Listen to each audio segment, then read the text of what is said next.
Shalom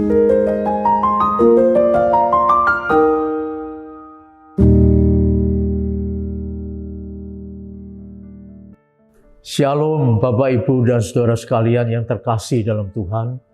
Saya percaya bahwa Bapak Ibu dan Saudara sekalian dalam keadaan baik dan diberkati oleh Tuhan. Mari kita berdoa bersama. Tuhan, terima kasih untuk segala penyertaan dan berkat-Mu.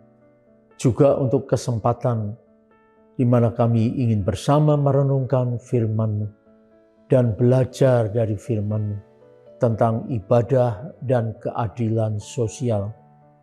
Terima kasih Bapa atas pimpinan-Mu. Dalam nama Tuhan Yesus. Amin.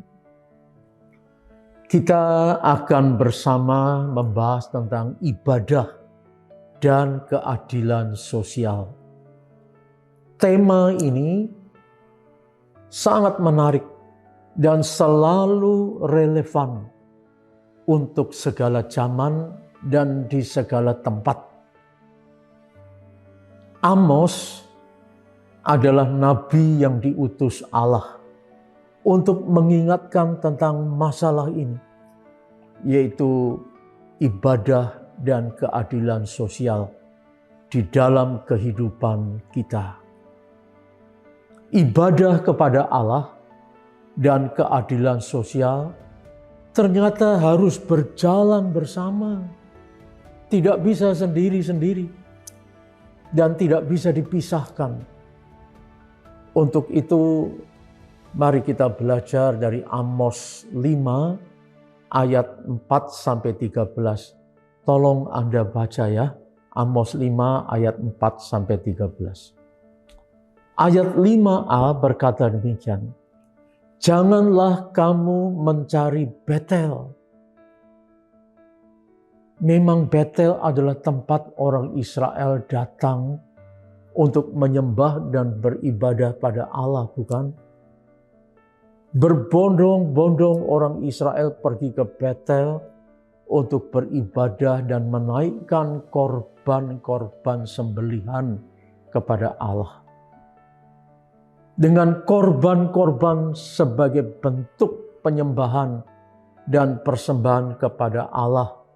Dengan tata cara yang rumit sekali, orang Israel berpikir mereka sudah memenuhi tugasnya untuk beribadah kepada Allah dengan sempurna. Tapi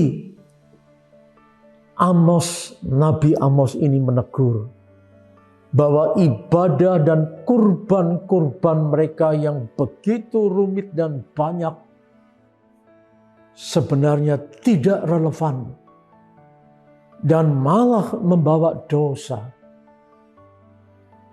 Kenapa? Sebab ibadah seperti itu terjadi justru di tengah-tengah ketidakadilan sosial.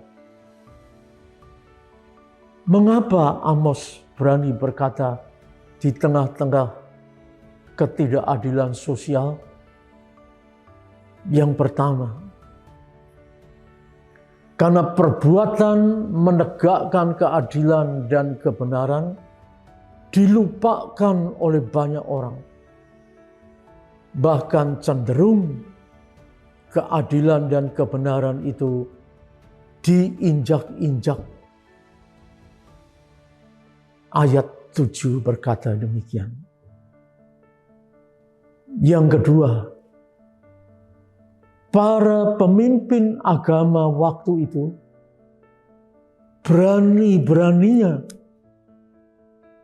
dan tega-teganya menginjak-injak hak-hak orang lemah dan memungut pajak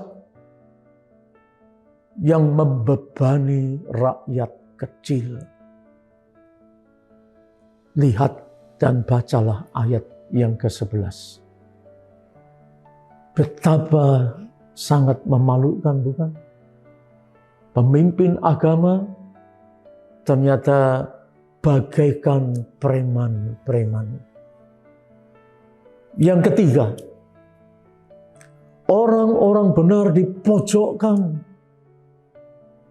Orang-orang yang berkata benar diancam. Penyuapan dibiarkan tumbuh subur. Dan orang-orang miskin dipinggirkan dan dilupakan. Bacalah ayat 12. Nah, mereka yang kuat dan kaya memangsa dan memperalat mereka yang lemah dan miskin. Inilah ketidakadilan sosial waktu itu di zaman Amos. Bagaimana reaksi Allah terhadap situasi seperti itu? Allah yang telah menciptakan langit dan bumi, serta menegakkan alam semesta dengan kekuatan kuasanya yang tak terukur, kekuatan dan kuasa Allah yang tak terukur itulah yang akan membalaskan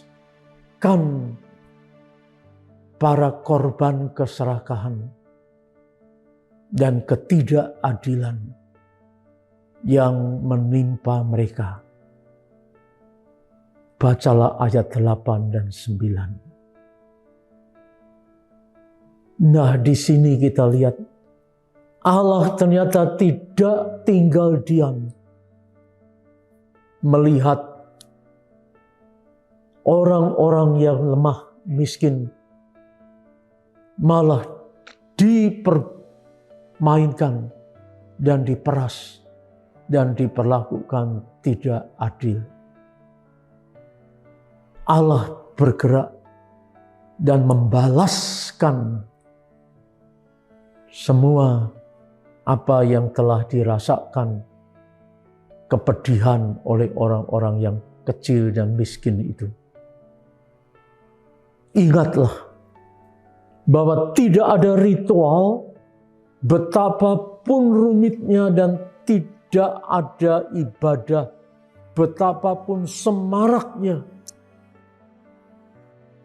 yang dapat menggantikan keadilan sosial berdasarkan kasih kepada sesama, apalagi kasih kepada orang miskin dan rendah dan yang tersisihkan. Pertanyaan yang perlu direnungkan sekarang adalah, apakah saya sudah pernah melakukan hal-hal yang di luar ritus-ritus keagamaan sebagai bentuk pelayananku kepada sesama yang lemah, kepada sesama yang perlu untuk ditolong, dan yang miskin? Ataukah saya hanya terus terikat kepada ritual dan tata ibadah yang rumit dan kadang-kadang menjemukkan itu? Ingatlah ini. Carilah Tuhan, maka kamu akan hidup. Ayat 6a. Di mana Tuhan berada? Mungkin saudara bertanya, bukan? Ternyata Tuhan berada bersama dengan mereka yang lemah, mereka yang tersingkir, mereka yang miskin, dan mereka yang papa. Matius 25 ayat 34 dan 35. Tuhan ada di sana. Maukah Anda juga berada di sana bersama Tuhan? Amin.